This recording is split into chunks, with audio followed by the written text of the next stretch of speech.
in his department. So he decided to formalize it and write down the different strategies. And he formalized TBL so it has very specific areas of it. I am not a TBL purist. I manipulate it in different ways. I use some of it in sometimes. I don't go through the whole of the TBL ideals. But so I feel you can take from it what is going to be useful to you, and you really don't have to stick to the whole idea of what TBL is all about. But team-based learning initially was to stop this kind of learning. And for those people that can't read it, it is a very old, I've been told it's not from 1987, but it's unfortunately still a little relevant today. And it says, and in my view, Jefferson's defense of these basic rights lacked conviction. Okay, any discussion of what I've covered so far? Scribble, scribble, scribble, scribble, scribble, scribble, scribble. Of course not. You're too busy getting it all down. Scribble, scribble, scribble, scribble. Let me just add that personally I believe the Bill of Rights to be a silly, inconsequential recapitulation of truths already found in the Constitution. Any comment? Scribble, scribble, scribble, scribble, scribble, scribble. No, scratch that. The Constitution itself should never have been ratified. It's a dangerous document. All power should rest with the executive. And what do you think of that? Scratch, scratch, scratch, scratch, scratch, scratch, scratch. Jefferson was the Antichrist. Democracy is fascism. Black is white. Night is day. Scribble, scribble, scribble, scribble, scribble, scribble. And he goes, oh, teaching is dead. And the students go, boy, this course is really getting interesting. You said it, I didn't know half of this stuff. And so it's going back to a certain extent what I said right at the beginning of the keynote, reiterating what Mark Twain had said, where sometimes notes from a professor goes to the students' notes without going through the brains, particularly of the students. And so team-based learning is this strategy that is supposed to really help students to work with materials. And it's all based on the flipped classroom before the flipped classroom was even thought of as being the flipped classroom, where you give students their knowledge acquisition beforehand. And I sent to Kathy a video and some reading that I asked people to do before they came here. Now, I know this is very similar to a class would be, and some of you will have done it, and some of you won't have done it, and that's okay for now. You don't have to leave just because you haven't done it. But there are different strategies to get students to do their reading, and we'll talk about that as we go along on some of the different ways that you can use peer pressure as opposed to grades to help them to do their readings, and also the fact that they really want to be able to participate in some of the activities inside the classroom. So that will also encourage them. The first couple of weeks, you won't get 100% reading. After a couple of weeks, it's much, much better. I have taught team-based learning many times, from a class of 10 to a class of 120. I have now a faculty member I'm working with who's got a class of 380 he's doing team-based learning with. So it is very accommodating to large classes. It just, he has 2 TAs that he uses to help him with the administration of it, whereas with a smaller class you don't really need that. What I'm going to do first of all is I'm going to ask, is there anyone here that has actually taught in a team-based learning methodology? Okay, could you two just come and stand out here, please?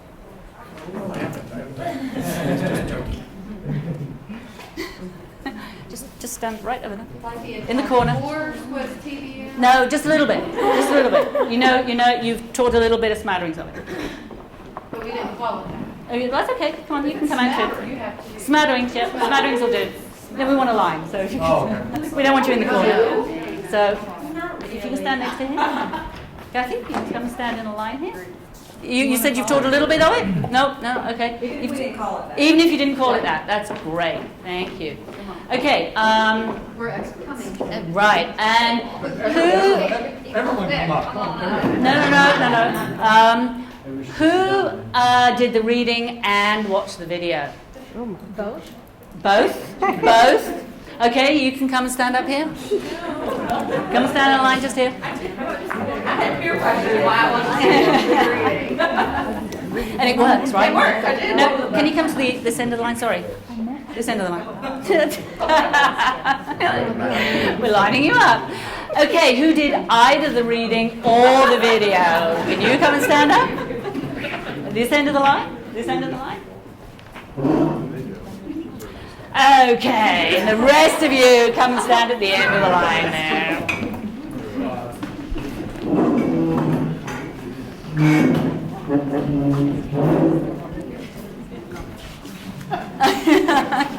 We won't hold this against you on the video, I assure you, okay? Okay, what I'm going to do now is I'm going to count you off, and this time you're going to listen, and then you're going to go into the... how many have we got? 1, 2, 3, 4, 5, 6, 7, 8, 9, 10, 14, 15, 16, 17, 18, 19, 20, 21, 22, 23, say 24, 6 groups, okay. So 1, 2, 3, 4, 5, 6. 1, 2, 3, 4, 5, 6. 1, 2, 3, 4, 5, 6. 1, 2, 3, 4, 5. Okay? Can the ones come and sit here? If you've got anything else on another table, go and get it. 2, sit here.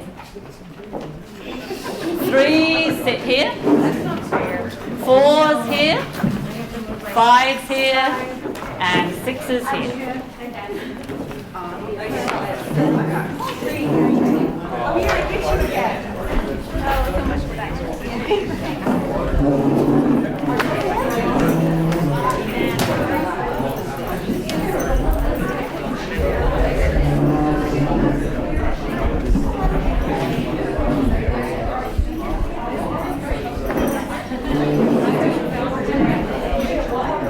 You can actually move your table this way a little bit. You just...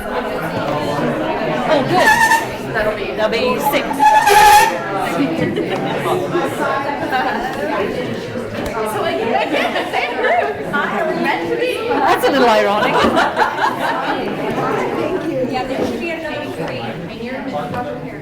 We're missing a 3. I think she's coming.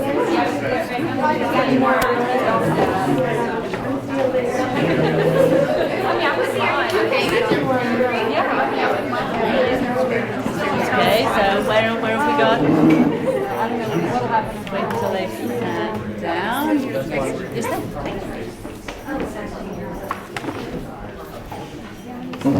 I don't want you to open these up yet. Okay. Your team 6, yes? I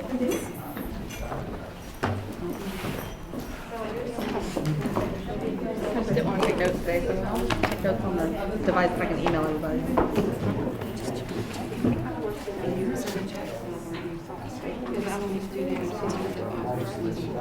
Team 5? Don't open it up yet. Team 4? You 3? Your team 3? Or team 1?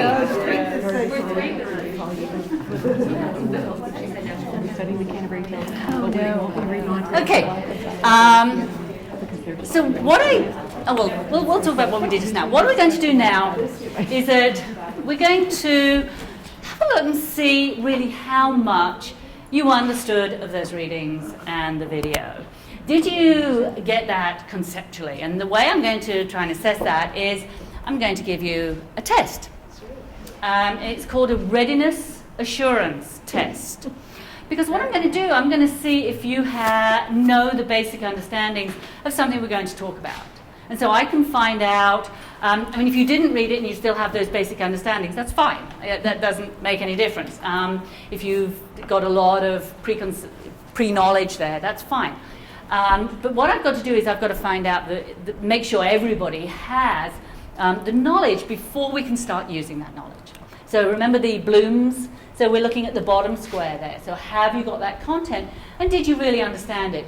And I'm not looking really for recall. I'm looking more for understanding principles. Okay? So let me show you what I want you to do. It's not the same as a multiple choice test that you might do. You have, in a moment, you can look in your packs. In a moment, look in your packs, and you will find that you have one of these each, and there'll be one of these each. All right? Don't want you to write on here at all. All right? This is not to be written on. I want you to have a look, and if we're looking at number 1, and if you think that D is the right answer, then you can put 5 points on D. If you're not really sure, you can make a bit of a gamble. And you might want to put 3 on D and 2 on B. So if the answer's B, you get 2 points for it. And if the answer's D, you get 3 points for it. If the answer's any others, you don't get any points for it. So it's not quite such a right, you get it right or you get it wrong. You've got a chance to really start looking at how sure am I? It looks at confidence levels. All right? So I want you all to get one of these sheets and one of these sheets and fill this out. You can put your team on top. You don't have to put your IRAC number. Are we doing this individually or as a team first? Individually. Absolutely, individually. They did the video. They did better as teams. I'm going to be that one in that polo shirt at the annual.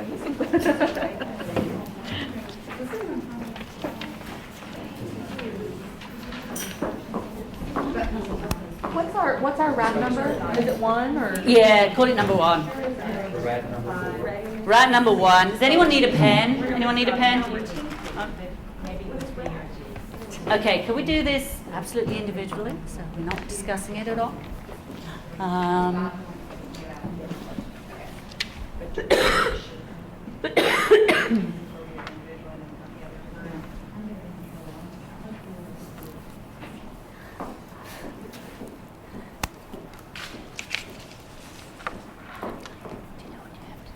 Yes, ma'am, she just explained it. Thank you so much.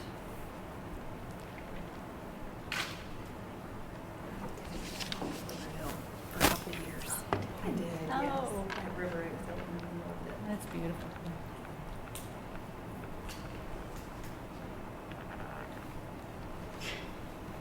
So remember, you have 5 points to spread across. So if you haven't a clue, you might want to do 1, 1, 1, 1, 1. If you're very confident, you might want to put 5 on that one or share them up. So each line, each row should add up to 5.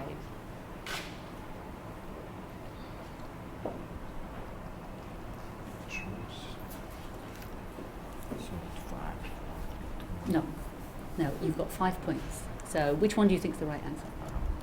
A, but you don't know. No, so how confident are you? Okay, so you put a 5 there. If you weren't very confident, you could put a 3 there and a 2 there. As long as the numbers add up to 5 points. If I put 5 here and 2 here, it's No. 47. Yeah, so if you put 5 there, you're not allowed to put it anywhere else. But if you put a 3 there, you've got 2 more points. Like each needs to add up to 5. Yes. Yes. But like if there are lots of answers that would apply, you can just divvy them up. Is that correct? Yes. But if you look at the questioning, it's not saying can all the answers be correct. It's saying which is the most or which is the best So I need way. to go with which one I think they would say. Yes. And not just Which was the best way, according to your readings in your video. this is based on what we. This is based on the readings Yes. and okay, the video. Thank you. At lunch, they obviously. So some of these 2 or 3 answers might be right, but sometimes it'll ask for the best. So that's when you have to start looking at your values about which one you think is the best way.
going to give you 1 more minute.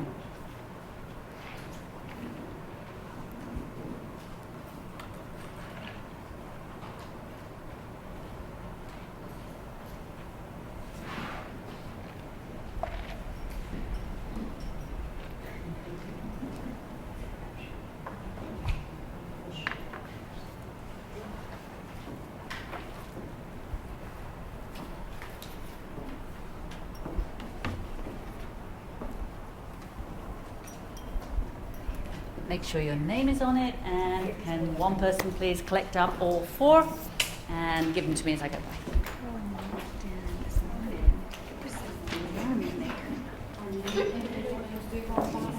You don't have to. Only if you want to know how many you got right. But that's what you would normally do with students. You had a good couple of days? Yeah.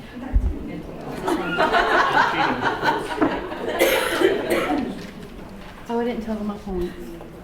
Oh, no, you don't have to. Oh, okay. Thank you. I think that's how many you get right. I don't know unless you're that confident about it. You've got a perfect score? No, I think except you don't add right. 5 times 5 is 23. Oh, we're handing them in. Yes. So you're going to evaluate. Yes. I didn't write my name. Give us immediate feedback. What was the last thing I said? Make sure you write your name. Oh, I didn't write my name. we're done. But I didn't read it. We're doing the videos. When you do this with students, you know. Thank you. You would obviously get one person from each team to bring them to you. You'd want to make sure that you had. We're going to talk about it in just a minute. When you hand these in, make sure they're in the groups. It makes it really easy for you when you put them in your grade book. I learned that by mistake. I was collecting in, and because you group your teams in your grade book, make sure they got the name there. And I purposely put the name on the bottom because again, that's a lot easier for your grade book. If the name's up here and the points are down here, it's a lot more difficult. Something I forgot to tell you: you don't have to put your points here. They're the actual points that you get, so I can add up. But don't worry about that. What I do is I usually do 2 or 3 dummy ones with them. Not dummy as in not very intelligent, but it's ones that don't count for points. And the first one I do is I do a quick. They call these IRATs. So I do a quick IRAT on the syllabus. I don't go over the syllabus the first day. I do activities with them. I talk to them. I tell them what they're expected to be getting up and moving around. It's not a class where they're going to be given information. They're going to find information. And so I don't even go over the syllabus with them. I give it to them, or it's on the LMS, it's on Canvas, and I say, okay, on Monday I'm going to give you a test on it. And they follow it a lot easier. You give them one of these, it doesn't count for points, but it gets them used to the format. And you don't have to use this format, but we'll talk about that in just a minute. So now you've done it as an individual, you now are going to do exactly the same test, but this time as a team. And that's why you didn't write on there, because sometimes people want to say, so what did I answer on that? And I don't want it written actually on that piece of paper. So it's much better to ask the students not to write on that paper. But the way that you record this one is not with this, but I think in your folder you'll find you have one of these. Yes. Okay, and this is like a lotto, and the students love this.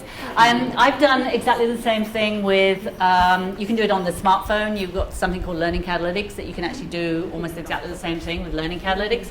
It's nowhere near as much fun. They just love scratching these off.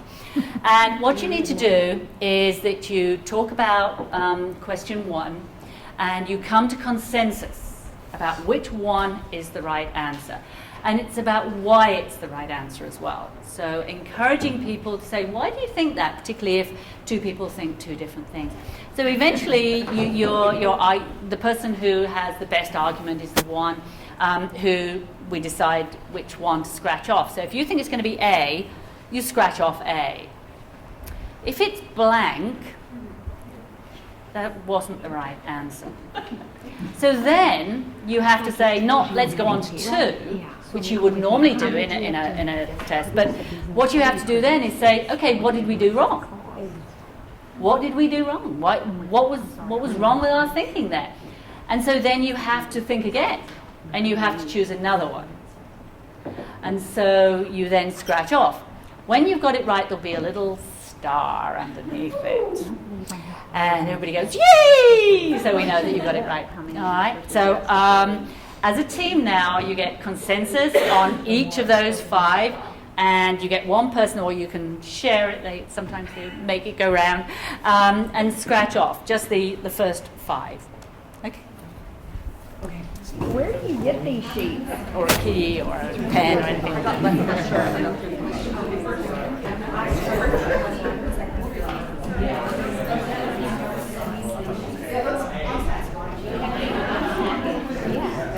Package, great. Like I do things they're kind of open-ended, and then yeah. Sorry, say that again. It is. It's not. There is one answer that is considered to be better than the others if you've done the readings and watched the video. Read scratch off. All right. Wait, can we go around with names again? Is it James, Deb, Chris, Jennifer? We got 1 right out of 5. Yay! All right. Are we feeling brave? Let's try. Yeah, I'm going with this. Distributed the characteristics across these, and that's what she did at the beginning. She sorted us out by knowledge level or perceived knowledge level.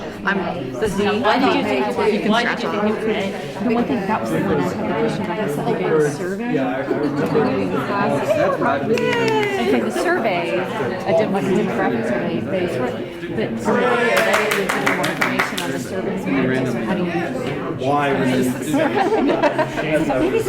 unless I was in a different part of the process? That's what I thought too. Did other people think A? And did you have the same ideas?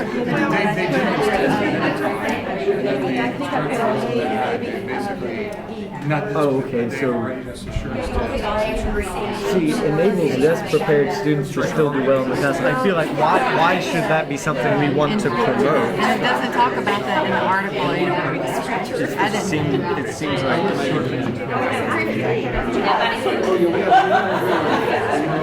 But the thing is, the teachers already placed them, put them into those groups, and they're not going to change. That's the only thing. The only reason I said B wasn't right. right. According to what the article said. Yeah, I thought that it was not so much so the instructor knows which team is dysfunctional. I think I picked D. I think that's what I did. I did more on B than C.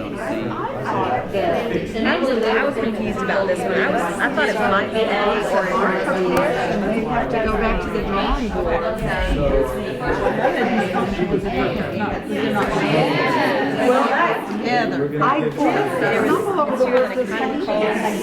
That's mine is what we're doing right now.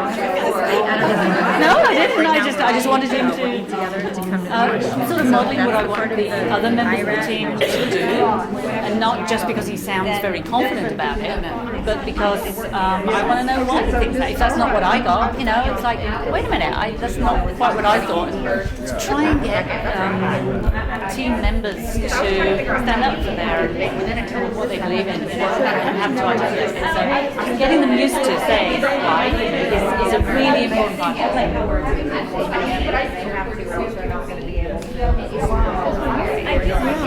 Yeah, you're avoiding highlighting the slowest. That way if it's everyone has to read right now. It's not rewarding. And I think it's A. I don't think I read that. This is rewarding smarter teams though. Your smarter teams, you have the answer right. This is definitely I misunderstood the question. Yes. and I don't know. Have you ever seen people having so much fun learning with No, you just pay for them. I mean, they're about $60 for a watch of about 100. And then you already know what the stars are, and then you read your questions. They send you a key. They're all the same. They send you a key. Or there is actually actually software where you can just, because I have to be really careful when I'm putting these here that I put the A's, the B's in, but there is a software package where you can just type them in and you put a star by the right one and you put in this code on the bottom and it automatically aligns it. I mean, if you're thinking about doing it seriously, but I use this a lot. I mean, not using T-Base really. I use this a lot because the students, they will study because of this. They want to buy into here. They want to be certain when they scratch that off. It is so funny. Yeah, and I've tried it with smartphones and things, and it doesn't work anywhere near as well. It's that scratching off. Yeah, it's like a lottery. It would make a great study. If someone can copy off my right answer, then I haven't been rewarded, and everyone else is We're slow, but we're good. That's what we need. Number 4. Okay. We're 4 for 4. Just don't know which number 5. We've narrowed it down. That was the one I wanted to. I know it's not 8. Okay. You're up. I said Pressure's on me. No matter who's we're going to stress off.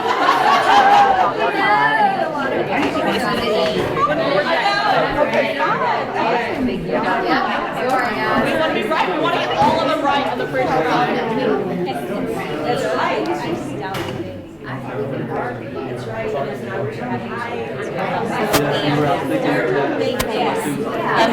You buy them. They're $60 for a pack of. So we haven't done it here before. We're going to be right. They come with a key. But you can also get software where you just type it in and you put a star by the correct ones. And as long as you put in that code on the bottom, it'll adjust it. I mean, if you're going to be serious about it.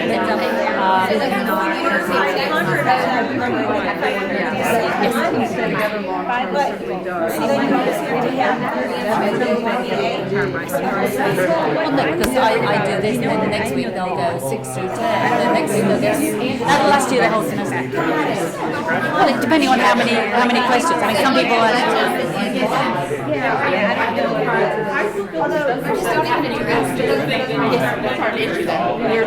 Well, yeah, it depends on the code. Each pack is the same. So if you've got what some of mine have done, the departments, they've bought 4 and they've mixed them. So if you've got like 2 or 3 sections of the same class, so it's not, they're the same questions, but they're not the same in the same order. Yes. You have to align it, so you have to know what the answers are. And then it's a pain sometimes. It's a pain, yes. But I say, if you invest in this software, if you're serious about doing this, I don't know how much the software is, but you can share it. Particularly if you've got a few sections. We have a lot of people that have 10 sections to one, so it's worth them to do. And they just each one does one, and they can divvy up the work. So it makes it better. But I've got the students that I've done this with. I've got them to make up some of them at the end of the semester as part of their your application activities now to create. There's this sort of moment. Just to see if they understand the difference between recall and. Right. So the spotlight is on this. Okay, I'm going to stop you now. I don't want to rush you, but I'm just giving you an idea of how this works. That's just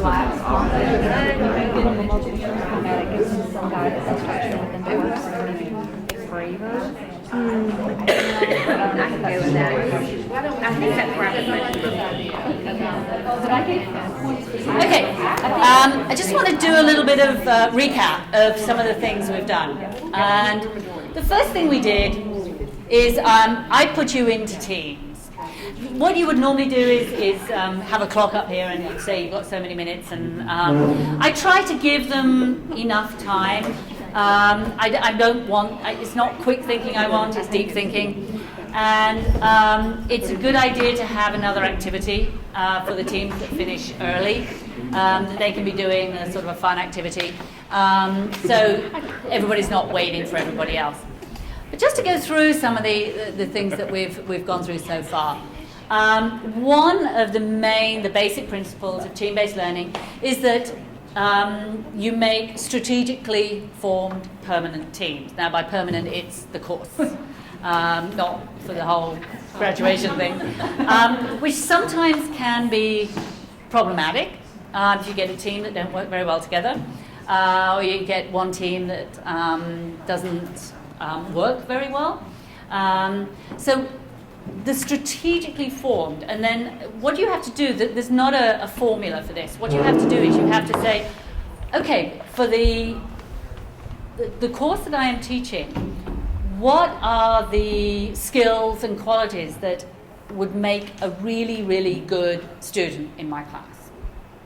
So I was teaching a course on identity, and the final assessment was going to be they developed a wiki. So I really had to have someone who had good tech skills, someone who had built a wiki before, or at least was, excited about finding out about some tech skills. So that was one of my major things I put up there. I also wanted my teams to be evenly distributed as far as possible gender-wise. It was important for me. I was looking at identity. So I looked at race, I looked at ethnicity, and I looked at gender. I also looked at how far away from, it was Miami, but how far away from Miami were you born? That kind of thing, because I was just looking at different identities. If you're in a chemistry class, you'll have totally different qualities that you want in your team. It might be they've done a prerequisite course. It might be that they have read the textbook, or whatever. You have to start thinking about the skills and the qualities you want in your team. What I chose with you was, okay, who's done some team-based learning before, who's at least read about it, and then all the people that hadn't. And so what I did, hopefully I got it in every team. I got one person at least who had some kind of experience with team-based learning in the classroom. I had at least one person in the team who had read the article or had watched the video. So even though there was half the class that hadn't done the article, there was still learning taking place. I didn't have all the ones that didn't know anything about it in one team and all the ones that knew something about it in another. I didn't look at gender, I didn't look at age, I didn't look at anything else. That's the only thing I needed to look at this time. People do it in different ways. Before the start of class, you can ask them to fill out some kind of questionnaire or post a little biography on Canvas or whatever LMS you're using. You can ask them questions like if having a prerequisite class is important but not required. You can ask them if they've done that. You can ask them what do they think about their computer skills. You can be very direct and you can say, I like working on my own.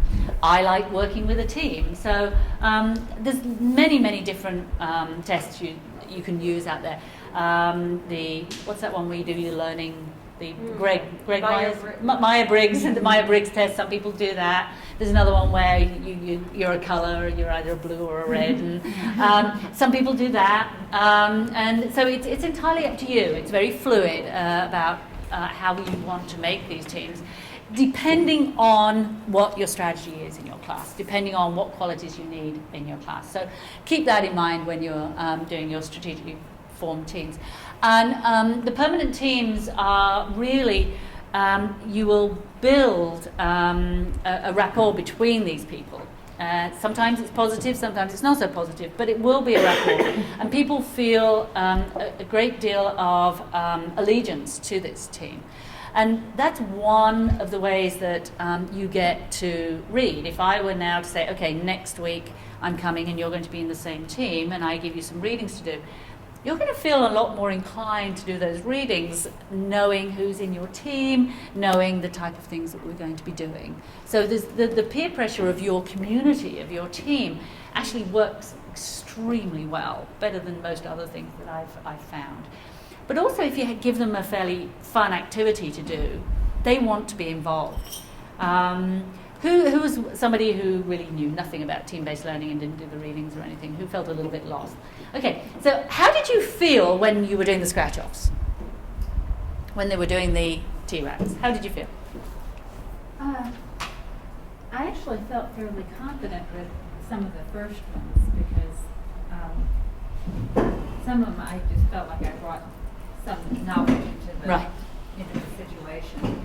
As we got further down, felt really bad that I hadn't done the reading because I felt like I could have been more helpful. See, I planted it really. I told her she had to say it. No, seriously.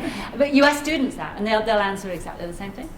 They wanted to participate. They wanted, when people, particularly that last one is a little ambiguous, and purposely so, and they start to feel it's not intuitive anymore. A lot of multiple choice tests they take, it's like, I can eliminate 2 and guess the other 2, This is not quite like that. And if I'd have done the readings, I would have been able to have participated in this group a lot better.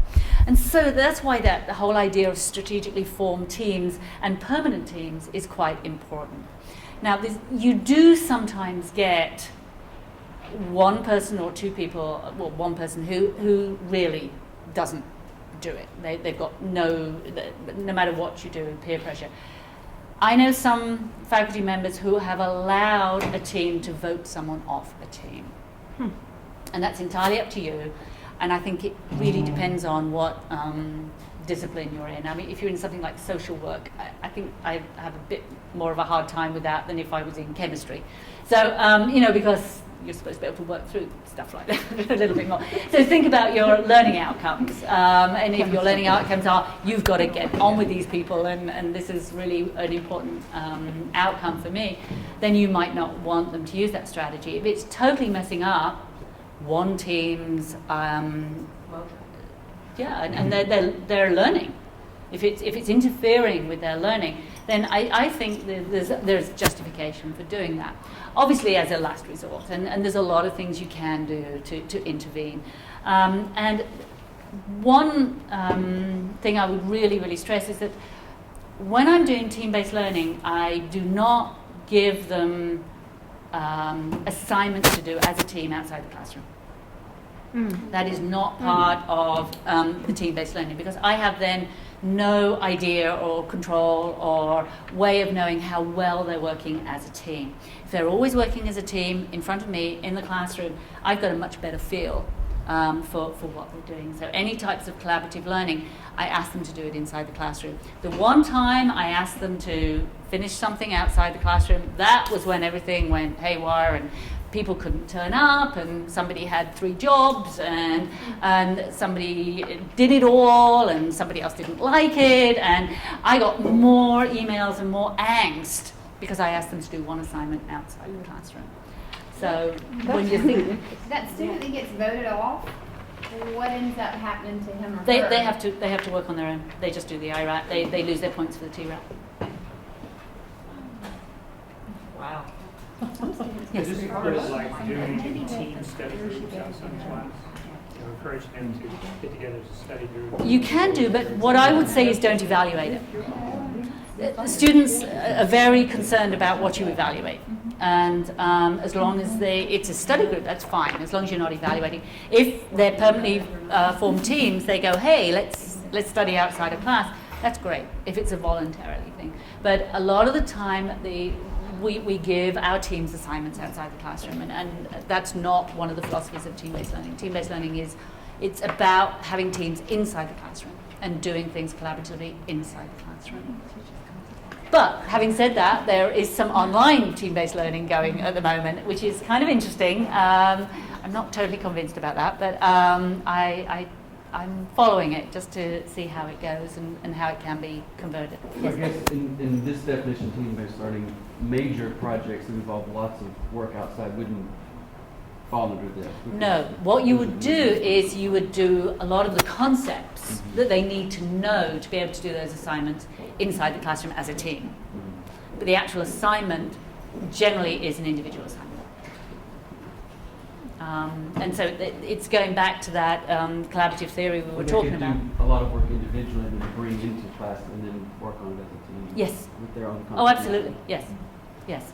Again, the difference between cooperative learning and collaborative learning is that they go and find that information cooperatively, and similar to what we did, and where you all share it with each other and then produce something. You have a final product at the end of it. So that's where having other people giving their input really helps. For the online part, kind of unsure about, but could you do the first part where they do the quiz? Could you do that online, like the night before or whatnot, and then come into class and do your teams?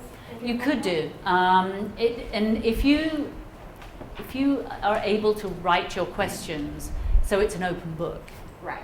then yes, that's perfectly possible. But it's that sometimes those are quite hard to write, the open book type questions, but it's good to do that. I mean, it's good to give them an open book, because then you know you're not doing recall. Right. You know you're getting up blooms, but it's not as easy as you think it's going to be. I mean, I have real problems sometimes, not do it. And sometimes recall is important, but again, it's what you're going to do with it. It's the most important thing. Sort of on that same point, maybe I just misinterpreted the diagram that was in that reading, but it looked like the plan that was laid out was for a class that looked to be several hours long. I could be mistaken, but my class isn't several hours long. It's just like a 15-minute small little chunk. So that's something else that I guess I have a question about. How do you sort of scale this down? It was basically the line in that reading was for a module, not for a class. Okay. Or it could be used as a module rather than a class. You don't have to. I had a 50-minute class. I would basically do an IRAT and a TRAT. That was it. Oh, okay. But then on the Wednesday, I would do the application activity, and then on the Friday, I would do the lecture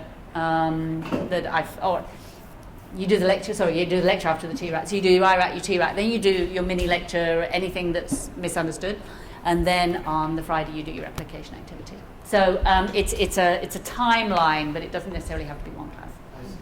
And in fact, I actually prefer it being broken up like that, because I've got a chance to look and see where the misconceptions are.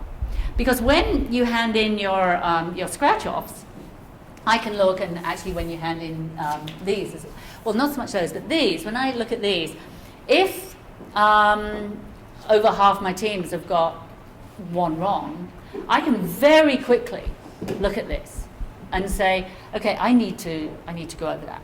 That's something they didn't understand. So I can very quickly have a look at these. I'll click these in for their grades, and then I will look at them, and then I can give a little mini lecture on, okay, so, number 4 was about, or number 5 was about, what was number 5, the hardest one? Or what two factors together? And so then so I could then give a mini lecture on that, and maybe give them some more activities, so it would be a lot clearer for them. And that's one reason why we do the IRAT and the TRAT. The IRAT, they might have got it wrong. If they've got it right in the TRAT, they've probably talked about it quite a lot, and so I don't need to. That's when that whole peer instruction thing happened, where you've discussed it in your group, and you now get it.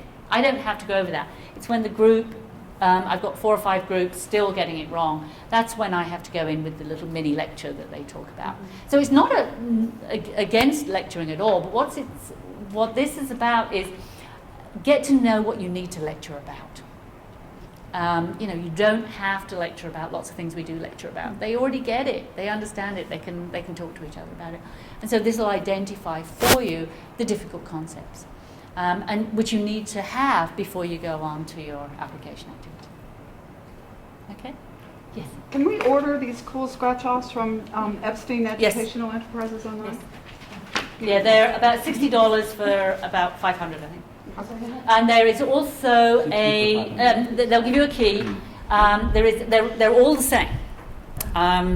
So having 500 of the same, it can be a problem. If someone's got a photographic memory and they can tell they're number 2 is always weak. Right, right. But what you would do is like you give 5 this week, and then you would give 6 through 10 the next week, and then you would give 11 through 15. So this could last you a whole. So you've got the teams. You've got the team's grades for the whole semester on here. And that this stays in. I usually give them a folder, and it's usually more a sort of a bendy type folder, and this stays in there. I collect it in, I put the grades in, and then I put it back into that, so they've got it for the next week. The other thing is you can actually buy software where you type in your 4 or 5. You can get them for 4, you can get them for 5. It's up to you. You can order them. You can get them where there's only 10. You can get them where there's 50. So there's all sorts of different ones there. But you can buy this software where you type in this number here, and it will automatically, and you put a star by the right answer, and it will automatically shuffle it around for you. So if you've got quite a few people doing it, you can share that software. That's what we did. We just shared the software. And we have some faculty members that they've each bought a set of these. And so for each section, they use a different one of these. They use exactly the same questions, but they're in a different order, and the answers are A, B, C, D is different. So you can do... And you can trade with each other. Yes. Yeah, so if you swap them around, so that's the way they've been using them there. So lots of different ways you can use those. We were very frustrated. Oh, okay. So Perfect schooler until then. let's go on to the. Yes. When you have like students who've been in the program like several semesters and they've been in groups with other members of the class, and you've already made the team assignments, what do you do about people coming and complaining, well, I worked with this person before in a team and it didn't work out? I mean, do you change? I've never had the same people. The universities. That's never come up. Okay. No, I'm not sure. Has anyone else who's used team-based learning come up with that? Where maybe one of the questions you should ask is, have you worked with anyone in this class before? And make sure they're not in that team. That might be one of your questions to make your teams. Because our programs. Right, yeah. So they're all together every semester. Oh, okay. Yeah, that doesn't really occur very much. Okay. And I've tended to teach freshmen. I like the freshman class coming in, so we're teaching them like critical thinking skills and stuff. So I really enjoy that. So the second part was the readiness assurance process. So we did it twice. We did it as an individual, and we did it as a group. So have a think about what and discuss with. Let's discuss as a group. What are the advantages of that? What are the advantages of having isn't it a little moot having it twice? I mean, how did you feel about taking the same test twice? I've heard that it takes a genius 3 different contacts with a piece of information for it to settle. And so this is like, you would have say like if it was a reading assignment, you would have your individual test, you would have your group test, and then you may have a lecture. So you might be getting the information multiple ways in order for them to absorb what it is you're trying to teach them. So you see that as a good thing? Yes. Okay. Any other comments? Isn't it unusual having taken it twice? I mean, I don't think so. I actually found myself not remembering how I answered the 5 questions that were on the sheet. now you know why I asked you not to touch that sheet, and why I gave you that other one. I mean, you don't have to do it with the 5 points. You can do it with just... The ones that I had given 5s to, I remembered those. But the ones that I was kind of iffy on, I would say, I think I did that one and that one, but now I don't remember. But now next week, wouldn't you remember, like before you turned your sheet into her, wouldn't you remember, oh, I put A, B, B, D, E? Would you go back and look at that so you'd remember it for the group part? You mean like if you did the individual and the group on separate days? Is that what you're saying? No, I mean, I'm just saying now, because I was the same way you were. I didn't remember all the answers that I'd put. But so now before I handed her my personal one, I would go back to Oh, I see what you're Just have saying. a, Like next the knowledge, for yeah. next week. Yeah, yeah. Well, no, for when we did the group, when we did this. Right, but the next time. The next Yeah. time, you didn't know it. Yes, next week I would memorize my answers before I threw them in. Student, that doesn't tend to worry students. They worry more about the score rather than what they put, because the thing that's important is what they come to consensus on, is what their last piece of information is. So, I'll find it for you in a minute, but there's actually a very quick way of scoring those IRATs, where you have some holes in a code and you just run a felt pen over it. So, what do you call it? Markers? You run a marker over it, so you can see what points they got. And I've got it in there somewhere. I'll find it for you in just a moment. But the idea that they've done it twice, as you said, is really reaffirming to them. But the fact that they had to make a choice first is very important. And I have found this, if you don't make them make a choice first, they don't get anywhere near as much out of the I tried doing it with just the TRAT, and I collected some data, and they didn't. The learning was nowhere near as good as when they had to make a choice and they knew they were going to get a grade for it. This also is important that you give a grade for the individual one. No, you can't see it. A lot of people do that, including the students. It's like, no, you can't see it. But it's really important to give a grade for the individual one and for the team one. People do this very differently. I have seen it where faculty have given nearly all the grade to the individual one, and then they give bonus points to the team one if they get full marks. I personally have done 50-50. I've tried lots of different ways, and I have found that the 50-50 works. So 50% for your IRAT and 50% for your TRAT. So if it's 10 points, they get 5 for each. And I found that worked really well, because if they don't do any work, they cannot pass on just their team score. It's only 50%. They can't pass. It's a fail. And so they have to at least get a certain percentage on their IRAT to be able to pass on that particular part of it. But secondly, I don't like putting a very low score on the group, on the teamwork. I like to build that teamwork. I like them to feel what you assess is what the students feel is important.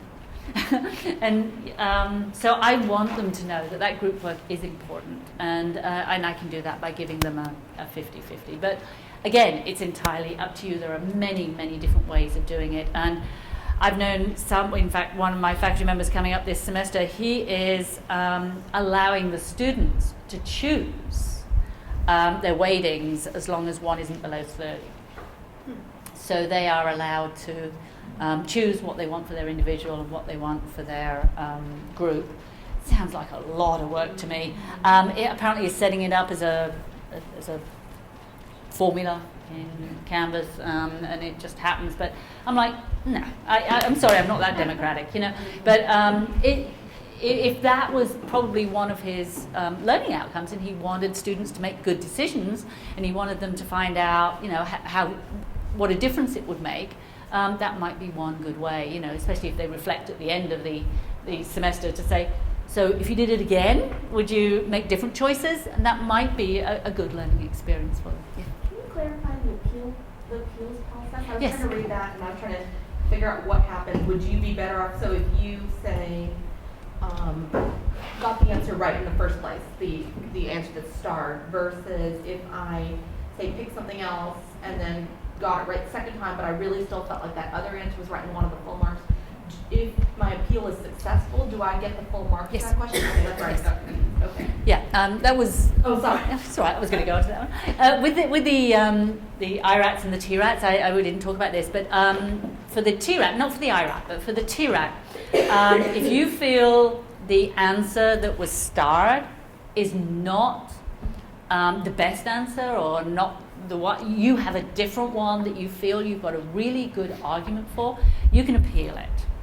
You have to appeal as a team. You can't appeal as an individual. You have to appeal as a team. And some people make it a quite an arduous process where they have these 3 pages and you write where it came from and your justification, and they have to put the page number in and everything else. I just made them give me a 3x5 card, they had to put their team, say why they felt the start answer was wrong, and tell me where they got that information from. And then I would look at it and I would decide whether they had a good argument or not. Sometimes it's a badly worded question, and so everybody can appeal it and everybody can get an extra point for it. Sometimes it's just they're looking at it in a different way, and I tend to share that with the rest of the group. They have to appeal it to get their grade changed. Just because you thought it was B and they thought it was B, if they don't appeal, they don't get the points. It's only you that gets the points. So you have to appeal to get your points changed. Does that make sense? Yeah, I was just wondering how that happened. Do you have a time frame for that? Like they have to do it within a certain amount of time? They have to do it right away. Right away. Some people don't say that, but I can't deal with the admin if they bring it to me 2 days later. That doesn't make sense. We can discuss it, but it's one point, and the RX and TRX make a very small portion of their grading. It's usually 10%, and they do about 6 or 7 of these. So each one is very low, but they don't seem to. That doesn't seem to affect their emotional attachment to these. And they love these things, And I have used these and not used team-based learning. I've used these in group situations, and it's. I think it's been very successful when I've been learning them. So that's basically the readiness assurance process. And there are 4 different sections to team-based learning, and I'm trying to go through them like one at a time. The next one is the application activities. And that's something that you do that will use this information. And so it's something much bigger. It tends to have a lot more discussion on it. The true team-based learning will always give you 4 choices on it. I don't always do that. I feel application activities can be much more than that. But there are little caveats that you have to have really to make it work extremely well. So we'll be doing an application activity, and I'm going to do one with you that's a fairly low-level application activity, and then give one to you that's a fairly high-level application activity. So let me go through this. And the 4th part of it is peer evaluations, and I generally do these twice, and there are many different ways you can do this. Some the students had a mutiny about, and some they really enjoy. One of the most successful ones I've had is each member of the team has to write what they most enjoy about that particular team member and what they would request of that team member. And that has been probably the most successful. We've had comments like, you have such good ideas, I wish you'd come to class more.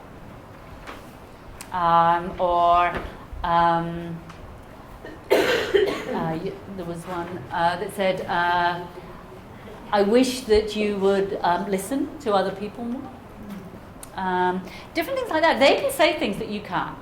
And it's really interesting. And I usually, they send them to me, I cut and paste them and send them anonymously to the people. You can quantify it as well. Some people do. They make it for points. And if team building and you want to assess that is important, then you can do that. And again, there's many different ways to do that. I've got about 4 or 5 different ways, which I'll leave with Kathy. And I didn't want to photocopy yet more paper, so I'll leave some with Kathy, so if you're really interested, she can show those to you. There's one where you've got 25 points to spread out over the team. You can give anybody any number of points that you want. The one I had a mutiny about was I had 8 people in each team, and that was way too much, but I had like 150 students in the class, so just to keep my sanity, I had big groups. And I asked them to rank order the yes, and it had been suggested by somebody to try and do that, to rank order the contributions of people in the team. And it was a bad situation.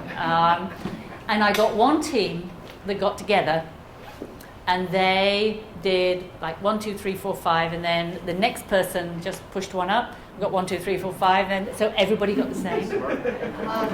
That's what you call team-based learning. So very interesting. I would never do that again. That was not fair. But I like the idea of having maybe 20 points to spread out. And you don't feel quite so bad giving someone 2 and giving someone 10. You know, it's not quite as bad. So the peer evaluations are a very important part of this. And you may want to quantify it and you may not. It's entirely up to you. But I do it twice. So you do it fairly early on. So you can start then, and it gives you some data as well. How well is this team working? You know, if there's somebody saying this is not working very well, you can then start talking to the person who you feel is not working very well before it gets out of hand. And so it gives you a handle on what the social dynamics are like within the team. Okay, so I've done way too much talking. I didn't intend to do this much. So we will now do a relatively low-level thinking application activity.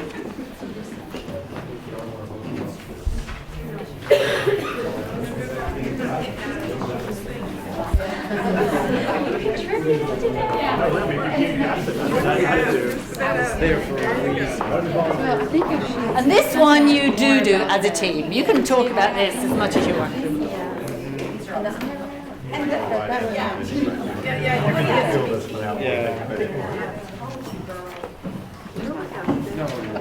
Can I take this back? I only have it. So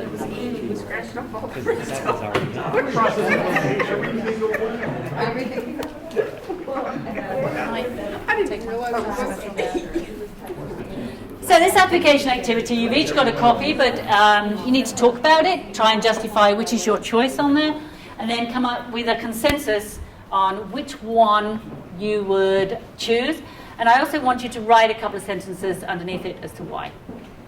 You can get one? No, I think this is the activity, this is the application. No, that's right. Will they ask for one? Sorry.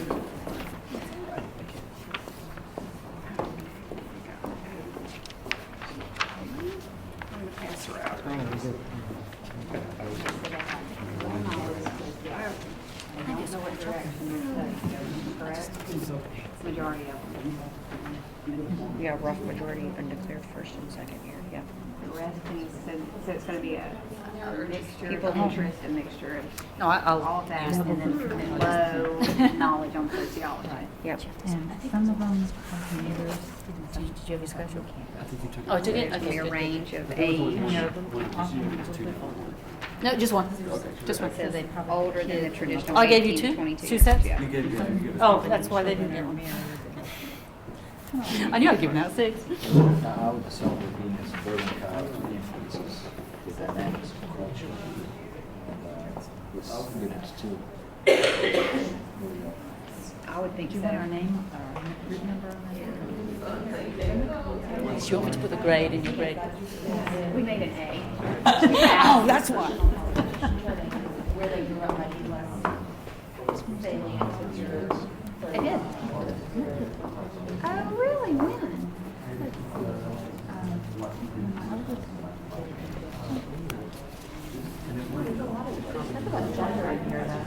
Okay, so we're expected to,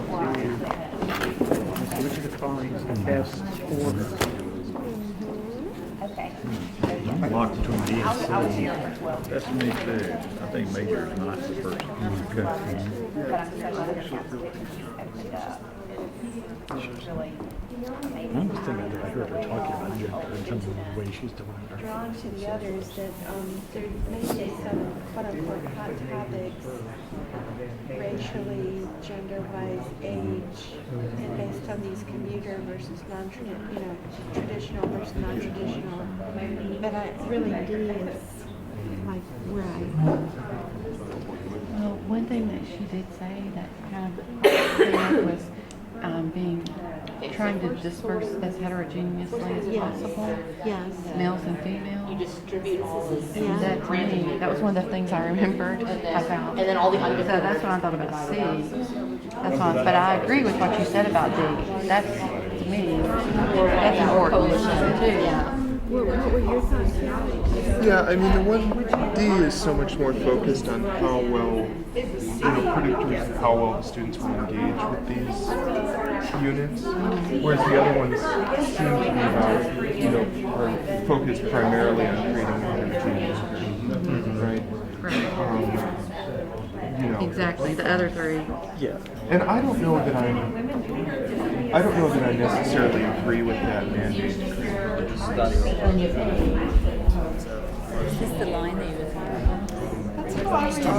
Not Yes, it is. traditionally, Because it was like and then 1 to 4 hours. I was male thinking, class is time. this an Because then you can hour? divide by the Is end. this hours? It's just saying roughly how long. So the application activities and take 1 to 4 hours. The registration should take 45 minutes.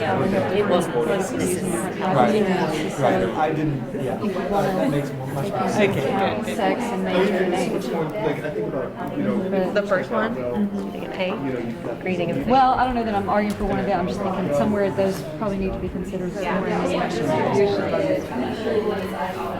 Which one's lower? I would I can see a lot of my colleagues can see, but there's not a lot of discussion of gender and sex roles. So, and I would prefer to. Well, because of like the economic stratification and socialization of social structure and those types of things, I would say Some of this is kind of dangerous, really, and so you want to spread it out. willing to talk about and anxious about talking about things. I would Yeah, because then you don't end up with a group of infant where they grew up. You have a Absolutely. They are. I have a couple of those, but that's probably the best one. That was a really wonderful experience. It's really interesting to actually get into this. It's fun. It is. It is. And the students enjoy it. I mean, the students. I can see that. Yeah. Because we're But it's- obviously, I think we're The caveat for this is it's a lot of work. It is a lot of work. Although I'm not doing, it appears like I'm not doing anything now. The amount of work it takes. Once you've completed a couple of classes, then obviously you've got the materials. And what I would say is team up with people, not necessarily here, but in other universities, and say, hey, I'm doing a course on, anyone got any TBL activities? There are organisations out there. There's the team-based learning organisation you can go to that's got a bank of questions in all the different disciplines. There's a listserv that you can post, hey, I need some application to it. But just don't try and do it on your own. It's hard.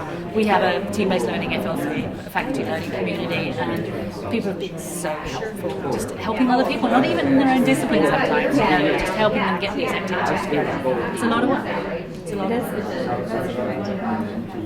I'm going to lean toward B. Experience.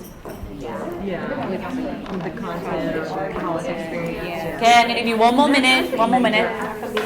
differentiation, but I don't think 50-50. I mean, even though I did choose B, the only reason is because that was becoming a part of it. One is heavier than another, just because how the dynamics of the group.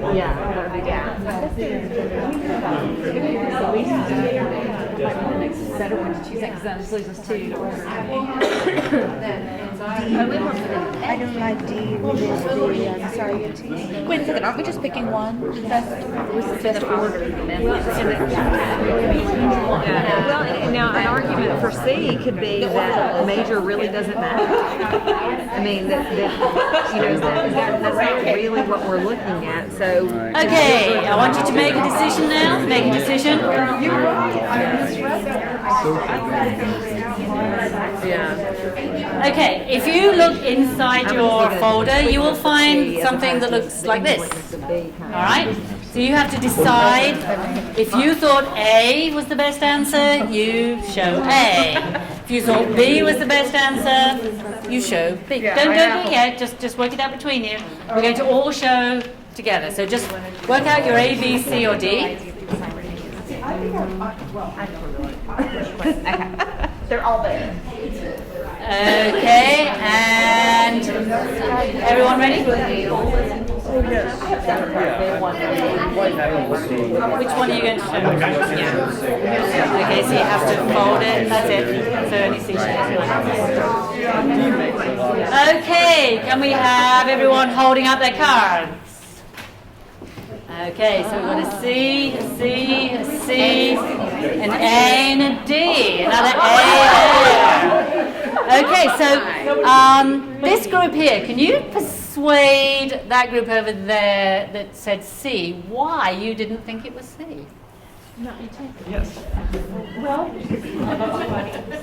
we felt that the potentially largest distractor from effective team functioning would be anxiety, and it could also be potentially a motivator also as well. But that in a diverse culture, everybody is working with people of same or different gender, age, orientation to the subject matter, but that we thought that, but I'm in counselor education, and I've been a mental health professional for 30 years, so of course I would tune in on anxiety, but we did have some consensus in our group. And another thing we said was that to sort of break it down by demographics so strongly was to make assumptions about how people were able to engage with the material.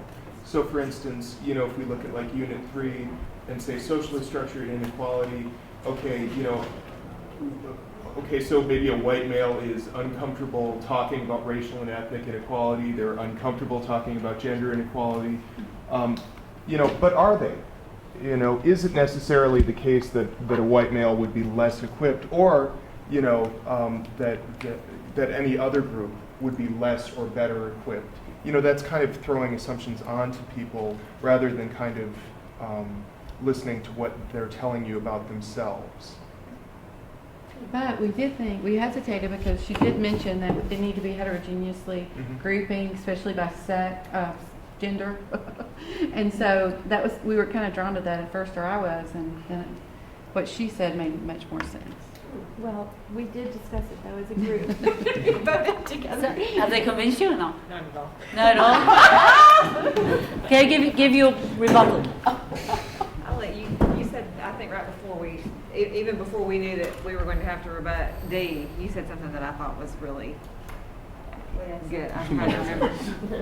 I just remember right as they said that. About the majors being undeclared. Oh, we did. We debated between B and C. I first said D, and then I was swayed to C. I feel very firm about C now. I can't believe I even thought about B. Anyway. And so now we talked about major, and then we decided because this is a kind of a freshman level course, we have a lot of people who might not even know what the disciplinary perspectives really are. If this were a end of career upper level course, maybe it would be interesting to have those, political science perspective. What about a historical perspective in here? But with the freshmen, no. And we ultimately picked C. So I don't know if we're supposed to argue for that. How does sex enter into that? Well, we were particularly looking at the curriculum, which is we're assuming going to involve discussions about things such as gender inequality and things like background, where you grew up. Again, there's certainly an assumption, but I think we feel okay with that assumption, that we're aware of that assumption. So we thought that because of that, gender might at least have the potential to be important in some of these discussions. So. And this could be great. I could now ask these two, and this is where you get some really good, meaty sort of arguments going, and having to really justify, I think in more depth probably than the IRAT and the TRAT. The IRAT and the TRAT was more about getting the concepts. This one was really more about, now you've got to use it. And so how are we going to use that here? So the application activity is known as the 4 S's. And you should have a significant problem, one that doesn't have a real answer, one that can be argued depending on which discipline you're coming from and everything else. That's a great type of problem if you can get people justifying where they're coming from. It has to be the same problem. I couldn't give you one that was about a biology class, you one that was about a sociology class, and you one that was about a music class. You wouldn't want to argue about that. Now, it's only because I've talked about the same type of class that you feel that you have some involvement there, because you're all talking about exactly the same question. So you don't have different problems there. You actually have the same problem for everybody. And this is team-based learning. I personally don't agree with this too much, but you should have the 4 choices. And you could choose A, B, C, and D. And there are ways that you can sort of get around this, but that's in TBL 102 rather than 101, okay? So we could do that another time if we wanted to. And simultaneous reporting is very important. That whole idea, holding up your card, and letting everybody see what everybody else has got. And I heard when people had different ones, which was really good. And it's very important, because if you say, okay, you show yours, what do you think, and now what do you think, and what do you think, you get this what they call answer drift. And people start getting lack of confidence in what they've said. And so this simultaneous report, and this is a real easy way of doing it. You can do it with clickers, you can do it with, but this is nice because everybody can see. It's not anonymous. You're putting yourself out there. This is what you're, and this is a really, one of my faculty members designed this. It was just, how easy is that? I had originally cards that I laminated, and there was the 4 cards in there, and you had to pick up the one. This is just so much easier. If they lose it, it doesn't matter. I just print off another one. So this is a really good way of putting it out there. Don't have time to go into the gallery walk or anything else, but again, if we have a 102, a TBL 102, we can go into some things about that. Let me just finish this off. I don't think there's anything too bad I've missed out. Oh, no, that. So this was the thing I said you could very easily grade somebody's. So you do this, and you literally can put a marker over there, and it'll show you what the right answers are. So you just do this on everybody's paper, and you can. I used to be able to grade 120 of these while they were doing the application activity, doing it this way. So it's, again, one of my faculty members thought this up. Wait, so you have to go through and physically punch out all of them? Or they just one. Just do one, then you lay that over the top. Then you go, and it ends up doing that. So then you see where they put So they might have a 2 there, they might have a 1 there, they might have a 5 there, then you just add up those. Or if you're lucky enough to have a TA, you might get them to do it. But say when you've got, it depends how many you've got. That's sort of as much as I can give you today, I'm sorry. But I wish to say something. I got an enormous amount out of this workshop. There are all kinds of things I would like to try. Anne has very generously offered to feed us with more information and examples and such. As we get going, you all have other things to think about, setting up your courses, but I would like to try to get a faculty learning community going with some 8 or 12 of us who would like to continue with this. So I just ask you to keep that in mind. And again, great thanks, Anne. That was very, very helpful. You were a great crowd. I loved it. Thank you so much. I'll leave some of my cards, so if people want to email me,